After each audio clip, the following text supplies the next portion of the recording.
우리의 이 욕망을 어떤 측정치에 따르더라도 지구의 기본적 생명체계를 압도하고 말 이 소비량과 물질 만능주의를 어떻게 가라앉혀야 하나. 이 책은 시간과 물에 대한 것이다. 앞으로 100년에 걸쳐 지구상에 있는 물의 성질이 근본적으로 달라질 것이다. 빙하가 녹아 사라질 것이다. 해수면이 상승할 것이다. 기온이 높아지면서 가뭄과 홍수가 일어날 것이다. 해수가 5천만 년을 통틀어 한 번도 보지 못한 수준으로 산성화될 것이다. 이 모든 현상이 오늘 태어난 아이가 우리 할머니 나이인 95까지 살아가는 동안 일어날 것이다. 지구 최강의 힘들이 지질학적 시간을 벗어나 이제 인간의 척도로 변화하고 있다.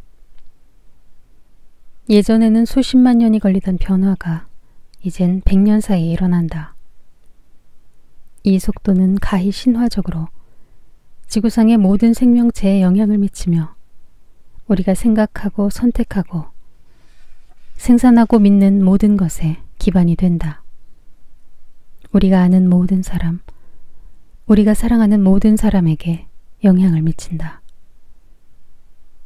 우리가 맞닥뜨리고 있는 변화는 우리의 정신이 평소에 다루는 대부분의 현상보다 복잡하다. 이 변화들은 우리의 모든 과거 경험을 뛰어넘고 우리가 현실의 나침반으로 삼는 대부분의 언어와 은유를 초과한다. 비교를 위해 화산 폭발음을 녹음한다고 생각해보자. 대다수 기기에서는 소리가 뭉개져 백색 잡음밖에 들리지 않는다. 기후변화라는 단어가 대다수 사람들에게는 그런 백색 잡음에 불과하다. 그보다 사소한 문제에 견해를 표명하는 건 쉽다. 우리는 귀중한 물건이 사라지면 그 사실을 알아차릴 수 있으며 동물이 총에 맞거나 사업이 합의된 예산을 초과해도 그 사실을 알아차릴 수 있다. 하지만 무한히 큰 것, 성스러운 것, 우리의 삶에 근본적인 것이 결부된 사건에 대해서는 어떤 반응도 보이지 못한다. 그런 척도는 뇌가 감당하지 못하는 거다. 이 백색 잡음은 우리를 속인다. 우리는 신문에서 빙하 해빙, 기록적 고온, 해수 산성화, 배출가스 증가 같은 머릿기사 제목을 보면 그것이 무슨 뜻인지 안다고 여긴다. 과학자들이 옳다면 이 단어들은 지금까지의 인류 역사에서 일어난 그 어떤 사건보다 심각하다. 우리가 제대로만 이해한다면 이 단어들은 우리의 행동과 결정을 직접적으로 변화시킬 것이다. 하지만 이 의미들의 99%는 백색 잡음으로 흩어져 버린다. 백색 잡음은 틀린 비유인지도 모르겠다. 이 현상은 블랙홀에 더 가깝다. 블랙홀을 본 과학자는 아무도 없다.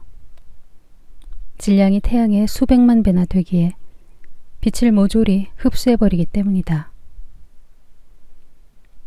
블랙홀을 감지하려면 그 너머를 블랙홀 근처의 성운과 항성을 관측하는 수밖에 없다.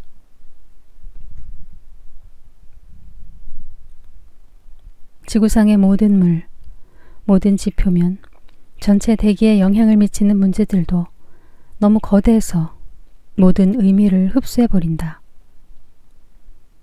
이 주제에 대해 글을 쓰는 유일한 방법은 그 너머로, 옆으로, 아래로, 과거와 미래로 가는 것.